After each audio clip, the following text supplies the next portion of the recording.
நண்பர்கள் அனைவருக்கும் வணக்கம். இந்த வீடியோவில் எதை பற்றி நம்ம பார்க்க போகிறோம்னா, நீங்கள் அனைவரும் எதிர்பார்த்து கொண்டிருந்த டிஎன்யூஎஸ்ஆர்பி எஸ்ஐ கான்ஸ்டபிளுக்கான வேக்கன்சி வந்து பார்த்தீங்கன்னா ரிலீஸ் பண்ணிட்டு இருக்காங்க. மிக ஒரு சந்தோஷமான விஷயம். இந்த தகவல் நண்பர்கள் எனக்கு சென்ட் பண்ணுங்கள். நம்முடைய அப்ளை பண்ண லிங்க் டிஸ்கிரிப்ஷன் கீழே வந்து கொடுத்துருக்கேன். இந்த நோட்டிஃபிகேஷன் வந்து பார்த்தீங்கன்னா இன்றைக்கி தான் வந்து ரிலீஸ் பண்ணாங்க. இதனுடைய வெப்சைட் லிங்க் வந்து பார்த்தீங்கன்னா TNUSR official website, link description நான் கீழே கொடுத்துட்றேன். அப்ளை பண்ணுற ஸ்டார்டிங் டேட் வந்து பார்த்திங்கன்னா என்றைக்கு வந்து பார்த்திங்கன்னா வழி 7/4/2025. இதனுடைய கடைசி தேதி வந்து பார்த்திங்கன்னா 3/5/2025. எக்ஸாம் டேட் வந்து பார்த்திங்கன்னா பின்னர் வந்து அறிவிப்புன்னு சொல்லியிருக்காங்க.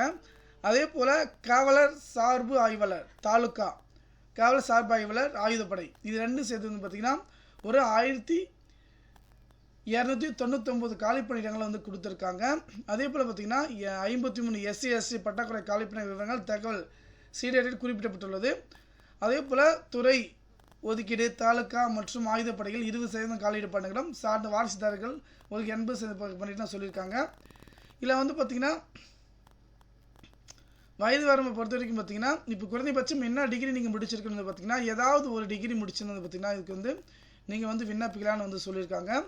அதன் பிறகு இதற்கு அப்ளை பண்ணுற வயது வரம்பு பார்த்திங்கன்னா 20 வயது நிறைவுற்றிருக்க வேண்டும் மற்றும் 30 வயது நிறைவடைந்திருக்க வேண்டும் ரிசல்ட் வேணும்னு சொல்லியிருக்காங்க. விண்ணப்பதாரர் வயது வரம்பு உச்ச வரம்பு எல்லாமே வந்து பார்த்திங்கன்னா கொடுத்துருக்காங்க.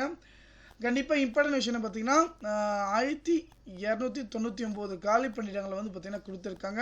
இந்த பதவிக்கு எல்லாமே வந்து விண்ணப்பிக்கலாம். நன்றி.